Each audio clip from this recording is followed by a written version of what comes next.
Well, before I get started, I want to thank Tom Lux and Travis Denton for putting this show on the road, and also I'd like to thank Ginger Murchison. I don't think Ginger's here, though, is she?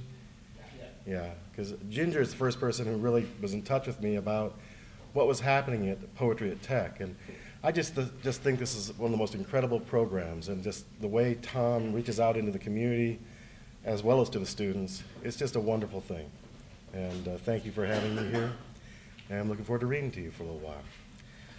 Well, as Tom said, the book of poems is called News from Where I Live, and so I've been thinking a lot about lines from a William Carlos Williams poem, and sometimes I like to start out with lines from some other poet besides myself, and these are lines you maybe have heard. I'm going to read a few more than what you may have heard before. It's from his poem, Asphodel, that greeny flower. My heart rouses, thinking to bring you news of something that concerns you and concerns many men. Look at what passes for the new. You will not find it there, but in despised poems. It is difficult to get the news from poems, yet men die miserably every day for lack of what is found there. Hear me out, for I too am concerned, and every man who wants to die at peace in his bed besides. So I've been thinking a lot about those lines lately, and I've been thinking about them for all my life, I guess, because we read the papers and we see what's going on in the world today, and I read the papers 25 years ago. You know, it's Thoreau who once said, you know, in Walden, you know, go look at the news, it's the same thing. You can read a news story, and then 10 years later read the same news story, it just changes the names. So where do you find the real news? Well, I hope we find it in those despised poems. So I'm going to give you some news today. News from where I live. Where do I live? Well, I grew up in Ohio. After that, just a short time in Connecticut. Mostly then after that in Pennsylvania and West Virginia. I moved to Georgia in 1997, though I started to really turn my head south in 1994 when I met my wife, or the woman who would become my wife, Libby Davis. She's from Atlanta. And I really consider this my home now. But I've always felt where home was many different places. And so in Pennsylvania, I was teaching in a little college called Juniata College, and across the hall from my office was the office shared by two Japanese women. And on their door were these beautiful origami creatures. You know, everybody know what origami is? You know, paper folding, turn them into cranes and giraffes and things like that. And so I said to them one day, those are beautiful. Can you show me how to make one of those? And they said, hi, yes. And so one day we sat down with the papers, and fold by fold they're showing me how to do it. And I couldn't make another one to save my life today, but I made this poem for them. It's called Like New Gods, Two Japanese Women Guide My Hands. Their fingers flutter like feathers, like a boy's prayers. Crane's wings lift and wave. They hand me paper, square wafer I twist and crease. Where is calm water for the crane I make? I pucker and blow on wings. A Japanese wind inhabits me here. What claim have I on the air? New gods are welcome in my house and sit at the head of my table. Let us feast and share our oldest stories. A paper crane soars at night, why not? Two women guide my hands. We love the creatures our fingers shape. The old prayers you keep. Very beautiful, they say. And hi, I say yes. Well, I'm going to read some poems to you from News from Where I Live, to start with. And then I'm going to read to you some new poems, which also are about from where I live. This is a poem. I moved from Pennsylvania to West Virginia. And I lived in West Virginia for about 6 years, and I loved that state. It's a beautiful state if you've never been there. I lived in Fairmont, West Virginia, and Morgantown, West Virginia. and I truly just loved my time there. But some very strange things happened to me there. It was a difficult time in my life. And I was reading a book called Black Elk Speaks, which some of you may know. It's a very controversial book. John Neihart, the man who wrote it, changed some stories or didn't quite understand everything. For instance, in this poem I use a word, it's called wasichu. Now wasichu in Neihart's gloss was a word that refers to the white man but having no reference to the color of his skin. Well, that's not exactly what that word means. So I know I'm using it and I know how I'm using it. This poem came out of reading that book, Black Elk Speaks, and the stories he told, especially one of them about how when he was 12 years old, he felt ill, and in his dreams he journeyed with his grandfathers, but he was afraid. And the poem begins with a little epigraph from Black Elk Speaks. For it seemed to me that everybody ought to know about it, but I was afraid to tell because I knew that nobody would believe me. The poem is called Stories a Man Keeps to Himself. It's a strange night here in West Virginia, warm for November. One last thunderstorm before winter comes on. Rain rattles against metal awning as if Ogallala drummers surrounded my house. They pound hollow bones against skinned logs, perhaps long thigh bones of wasichu killed last summer or buffalo slaughtered long ago after a boy's first hunt. This is the way I think these days.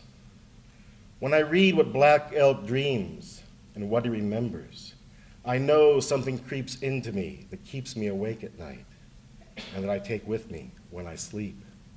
How a Sioux man falls in love with a woman and follows her even though she will not talk to him. He hides in the bush near the river where she bathes and washes clothes. He waits for hours just so he can be alone with her and talk about love. He offers a dozen ponies he does not have, or 100, because he knows he will borrow or steal them if he has to, just so he can love her forever. I know I have no right to that man's life, and that Black Elk did not live or die so that I might make this poem. I am wasichu. I live in a box. My music is not his music. I have no fire, and I'd be the first to die in a fight or hunting buffalo for 3 days in deep snow. But there are stories I can't get rid of. So many lives crowded inside me, not in my head so much, but in my chest, where the Greeks found the soul. Pneuma, they called it, pneumonia, what we call the sickness that steals our breath, and it is a kind of sickness that Black Elk felt when he lay in fever for 12 days and journeyed with his grandfathers, and that I feel in the wing bones of my hips the day after I make love to a woman I'd give anything to have beside me now, 100 nimble ponies. But tonight there's just this strange rain beating against my roof. The only other sound is moths hurling their bodies against the porch light as if lost spirits possessed them, crazy for paradise. Gonna get a little water.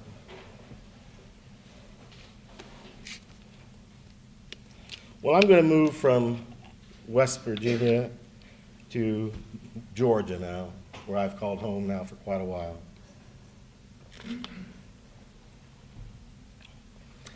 As Tom said, I live in Milledgeville, Georgia. You all know Milledgeville, Georgia, right? Now, you don't know, that's not why you're supposed to know Milledgeville, Georgia. Milledgeville, Georgia is the first capital of Georgia, and it's the home of Flannery O'Connor. That's what you're all thinking, right? Okay. Well, if you don't know Flannery O'Connor, and you've never read her work, you really need to. Her work is very, very special. But she also wrote about some strange things that happened in central Georgia. So I'm going to shift from some older poems to some newer poems. First month, I think I was there, I opened the local paper, and there was a big picture of a bird, a big bird, looked like an ostrich. It was an emu. And the story was about how this man had bought emus and had set them loose in his, on his land. And now they were roaming all around Baldwin County and beyond. I think a few months later, I heard a story on NPR about an emu that had been seen crossing I-75 and like one of those Milledgeville emus out there. This poem is called Searching for Emus. Early morning, the sun coming up, I search for emus lurking near the magnolia tree. You just never know. Last week, the Union Recorder's headline warned that giant birds had been sighted in local backyards and fields. The story reported how a Baldwin County man had released a dozen breeding pairs on land he owned, hundreds of acres. Let them forage, he figured. They'd have miles of creeks and woods, lowlands near the Oconee River. A year or two, the hunt would be on. In Milledgeville, Georgia, perhaps all a man saw was a flightless bird, dull-colored, plain ugly, and plumb lucky for 1,000 acres. Nothing as fancy as Flannery's peacocks, those storied, iridescent, and high-minded birds, so proud and exotic they had their own color, peacock blue. Another man might have been curious about a bird that could look him in the eye. He might have learned how in Australia 70,000 emus migrate, eager for rain, roots, and foliage. How farmers, plucky themselves and desperate, have built a fence 600 miles long. How only when the emu males nest to hatch and raise their chicks will the flock linger. How large eggs, dark green, 2 months in the scooped out ground, incubate beneath the humble male's body. Nervous emu females scratch the dirt, anxious to leave, like no peahen, peacock, or Baldwin County man, whose blood is the color of land he cleaves to. I never found the emus. Next, I'd like to switch gears a little bit, staying in Georgia, but I teach a class called Poetry and Poetics at Georgia College and State University's MFA program, and that got me thinking a lot more about forms lately. And I usually write in free verse, as you might have been able to tell, but I've been working in forms a little bit more, and so this poem, has anybody ever been to Blood Mountain, Georgia? Yeah? You cross the Appalachian Trail right where it crosses over. Beautiful country. And so when I was there, I wrote this villanelle. And for those of you who don't know what a villanelle is, ask Tom. You'll get the idea. You'll hear a lot of repetition in this. It's sort of a song. Blood Mountain, Georgia, where rains are hymns, where waters hum and haggle, the road leans and heaves, and engines fail, and work is done. These mountains, North Georgia's rim, are heaven enough for me. Up here, rains are hymns, waters ripple and hum and hallow the ground. Here, the sun rises late, moss grows on the north side of trees, engines fail, and work is done. Ye who are weary, come home, I sang in church when I was a boy. Here I sing hymns with the rain, here where waters hum. I sing for myself. I sing for fun to the birds. I hike and sing along the steep road where engines fail, where work is done. Sometimes the birds sing back. They do. Sometimes not. Who cares? There's peace enough here where rains become hymns, where waters hum, where engines fail, where work is done. Blood Mountain, Georgia. Well, one of the things that brought me to Georgia was between West Virginia and Georgia, Libby and I went to Costa Rica for a season. It was the fall of 1995, and as I lamented to Tom, we're both baseball fans, and I've been waiting for my Cleveland baseball team to go to the World Series all my life. Guess what year they decided to go to the World Series? I'm in Costa Rica, they're going to the World Series. But I fell in love with so many things there, including my wife. But one of the things I fell in love with most was the language, Spanish, that we began to learn and speak. Now, I am not fluent in Spanish. I'm sure that somebody in the audience is. So if this sounds a little off, please forgive me. There's a lot of Spanish in this. This is a sestina. It's called Sestina Que Triste. And if you don't speak Spanish, don't worry about it. Think of this as a song. Just listen to it, okay? And if you also know Spanish, don't listen to it either. Okay. Sestina Que Triste. Say la piedra, what pity in a stone. Loss, perhaps, no más, no menos. Squint, you miss la última luz. Say la luz, say la piedra. In this language, pity abounds and loss is common. We chant una más, as if we might miss the saddest song, or miss una punta de la luz, so small, una piedra, so smooth. We will pity each other as if such loss were triste.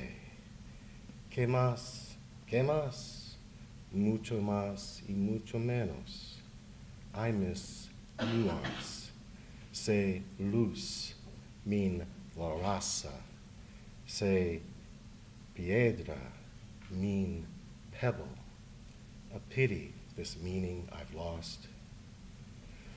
We live with loss y queremos más, want what we miss most. At night, la luz. In flight, la piedra, tierra firma.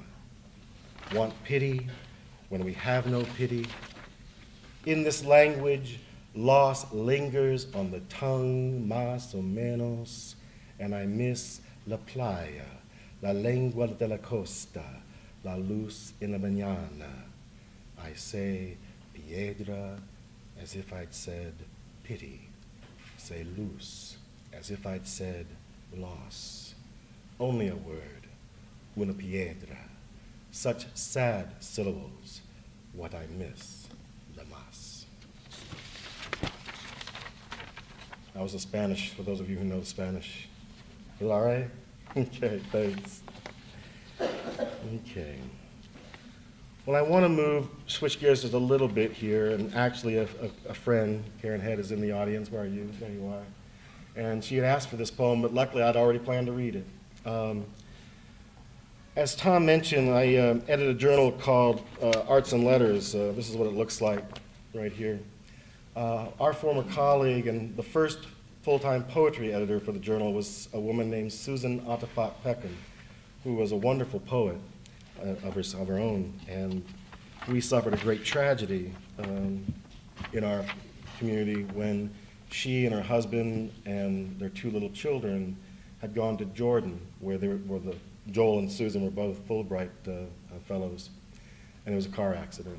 And Susan and their oldest boy, Cyrus, were both killed. Susan's mother, her husband, and younger son, Darius, survived, but were injured. And so we've been living with that for about 4 years now, 3 years now. How long has it been? 2 years. It'll be 3 years in February. So this poem is for Susan, and it comes back to news again. It's hard to live in the world these last few years and not pay attention to what's going on. And as a poet, I feel I have to respond to what's going on in the world. But how do I do that? I'm not this is the news that William Carlos Williams was talking about. And so when Susan died, all of this was kind of going in my head, what's going on. Susan is her parents are from Iran, so she has that Iranian-American background. And she was going back to Jordan, feeling back kind of at home in that part of the world. And so after she died, I wrote this poem for her. for Susan, 1970 to 2004. It's called The Holy Land. The mud puddle is holy to the sparrow and to the mud. The empty space between branches is not empty and is holy, mid-leap, to the gray squirrel. The fig tree is holy to the long-tailed monkey. The town dump is holy to the long-tailed rat. And the sturdy, narrow branch is holy to the long tail. The deep water is holy to the sturgeon and to the sunlight. The moist soil 6 inches deep is holy to the earthworm and to the grass. Jerusalem is holy to shy beetles crouching in street corners.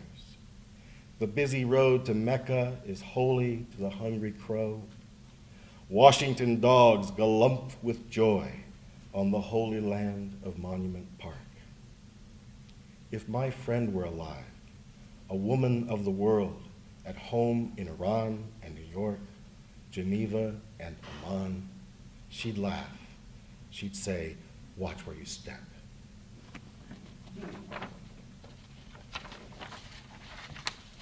Now I'll read one more of these poems. Actually, this is kind of for a friend of mine who used to teach here at Georgia Tech in the ESL program. And they have a little daughter. She and her husband now have a little daughter, Zoe, and another child. It's called Commandments, and you'll hear Zoe's name mentioned in here. I only have 3 instead of 10. Commandments. 1, one God. The honeybees dance, the cicada's siren, baby Zoe's smile are all of God I need to know. 2, graven images. The noonday sun is not God. The Ohio cornfield is not God. The humpback whale is not God. The Pope, Dalai Lama, and Buddha are so happy, so bald. 3, God's name in vain. The president says, "God bless America." The Ayatollah says, "Allahu Akbar." The gully buster preacher says, "Jesus is coming." That dark silence that frightens us at night is the universe listening, listening, listening. So, that's a poet's response.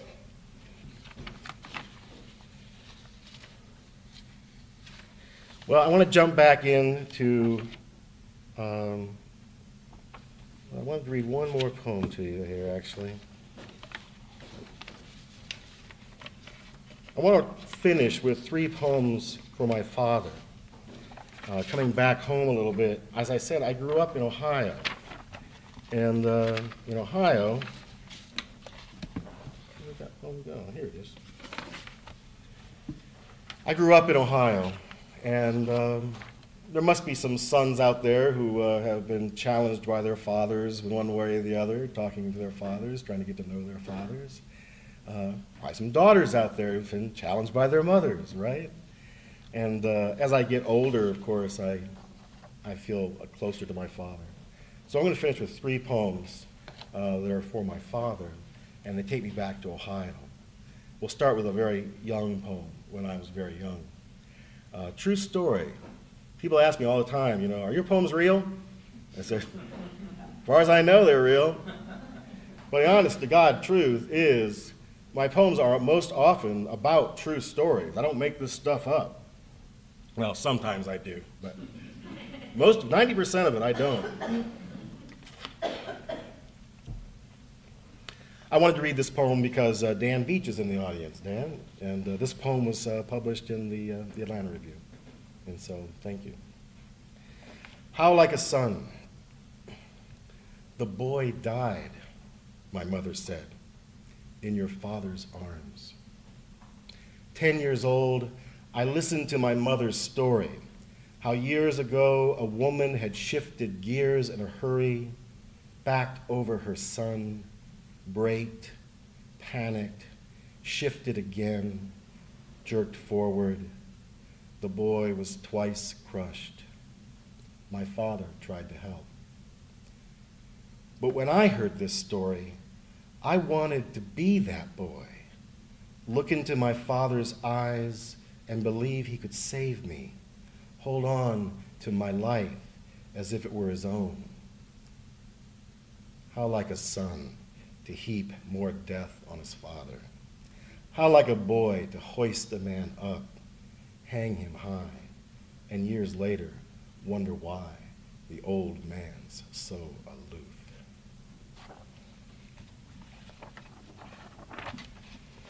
So I'm going to finish with two poems now, one in News from Where I Live, and then the other, a new poem, which I'll finish with. My dad and I were having breakfast, and we were arguing about something. I don't even remember what anymore, it doesn't matter. But finally, exasperated, I said to him, well, Dad, we're just going to have to agree to disagree. I'm a romantic and you're not. And he said, I'm a romantic. And I said, you are? Tell me about it. How? I'm not going to tell you. So I said, all right. So I went back and I wrote the poem in his voice, what he would have said if he had told me what he meant. Nearing 60, a man declares himself a romantic. He wishes his wife would rise from her patio chair, walk next to him, sit on his lap. She might whisper how the full moon shines so beautifully, how it is the color of his hair. He wishes their son would visit his garden. He would show him this year's rows of green beans, sweet corn, and carrots. Miracles, he would say. He wishes their daughter would listen to his stories and hear how he tries to make his voice slow and lonesome like Benny Goodman's sweet clarinet. Does anyone know how he grieves for the moon or the way dirt feels between his fingers? Does anyone know the story he is writing in his head, the hero he would have been when he was a boy? Nearing 60, he still loves to fish the deep lakes near the house where he was born. He wakes up at dawn and does not return until dark.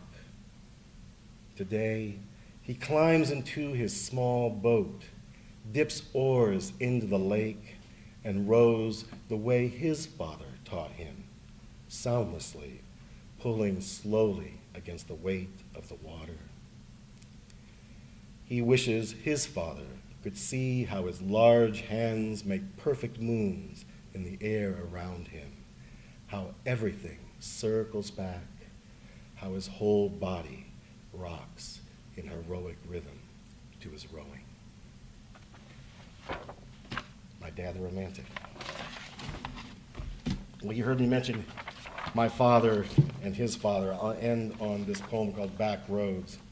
My father gave me this story about his father, who was who had Alzheimer's in the last 5 years of his life. And he told me the story about that. And so he gave me this story, and at the end of the poem, I also say what he gives me. So thank you all for letting me be here, and I'll finish with Back Roads. Near Wauseon, Ohio, my father drives his father from Ottakee to Tedrow, northwest across Bean Creek to Fayette, that town where my mother was born. These flat lands fool my father. The gridwork of roads, plowed fields, and abandoned railroad crossings crisscross the county. He hasn't lived here since 1956. Now his father has forgotten how keys work, how this one starts the car, how another slides open the deadbolt. The old man has forgotten his son's name. If a body, mind, and soul are one and knit together one life, what thread unravels when a man can't tie his shoelaces or button his shirt? Where's the soul gone when honey, salt, and dill all taste the same? My father's father stares out the car window.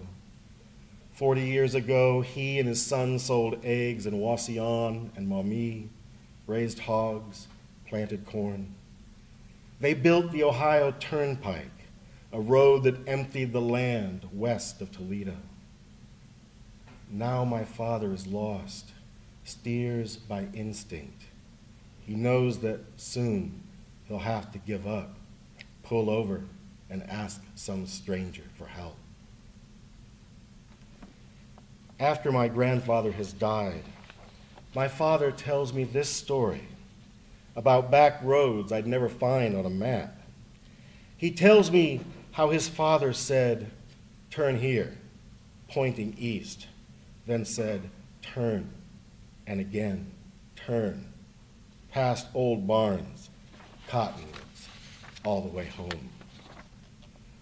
My father goes silent, and I know he tells me this story because he cannot say how he is proud, how he's waited 60 years for this saga about his father, that last crisis where adrenaline rises and the heart's ventricle squeezes blood to the brain, and fathers shed fear and shame like an old skin, tell their lost sons, "Here, turn here." And if my father and I cannot say where the soul goes when we die, or if we have souls, what we have is enough.